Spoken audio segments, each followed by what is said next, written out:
Enganzi y'ihanga Rubena na Banja nagira ngo Mbarara y'umwaka gw'Obwegyese ntoguru kwija amana nebija konzera kugataha kumaraho bucweka 33 harigana obwo abanya-Uganda baciryo mu bworo okurabira mu program za government. We are going to focus on preparing for tomorrow and avoid being frozen in the past or being obsessed with today's challenges.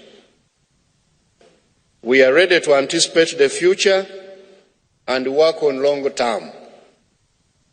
We call upon all Ugandans, as the Ministry of Finance, Planning and Economic Development, particularly those in leadership, to overcome the human weakness of a finite mind.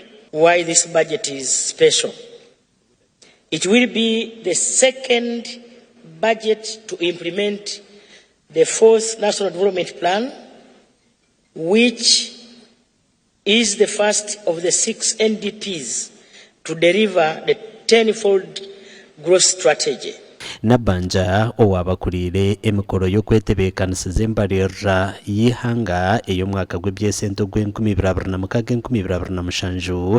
yayihanangiriza za ministry zona hamwe n'abarukujunanizibwa ahambarira z'ibyanga okureba ngo ibintu biri kuteganisa abanya-Uganda byazo mu Mbarara rwija. On that note, therefore, the budget strategy aims at deepening the implementation of the stable foundation for sectors such as agro-industrialization, tourism, mineral-based industrial development, science, technology and innovation, including ICT and creative arts industry, and the enablers. Minister w'Obwegyese hamwe na nokuteekateekera ihanga Mati Akasaija yashobora ngo Mbarara y'omwaka gw'Obwegyese ntogw'Enku neija kwebembeza okonjera hamutindo omuby'obuhingi n'oburiisa eby'oburambuzi eby'obugaiga bw'omwitaka ebindi harimu okonjera amaano bya sayansi na tekinoloji hamwe n'okuhangahanga okonjera amaano by'enguuto eby'amashanyarazi amaizi g'okwiterera ebihingwa okutungura eby'obwegyese eby'amagara hamwe na nebindi.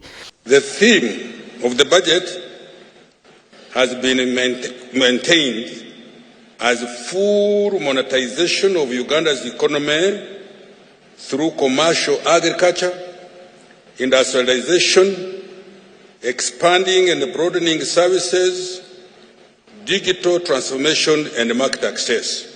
Minister Kasaija yashobora no kwentasya y'ihanga yonjire kutunguka kandi neteberezebwa no kweyongeraho obucweka mushanjo harigana omwaka gw'Obwegyese ntogu ogw'2025 rero nabwo entasya gumene yongera obucweka munana harigana omyaka 5 rukwija. We made significant progress in opening up regional and continental markets. We registered notable improvements in human development indicators such as an increased life expectancy at 68.2 years from 23.3 years in 2010-2011, driven by improvements in several health indicators, and has beat goals consensus on growing the economy tenfold to attain upper middle income status before 2040.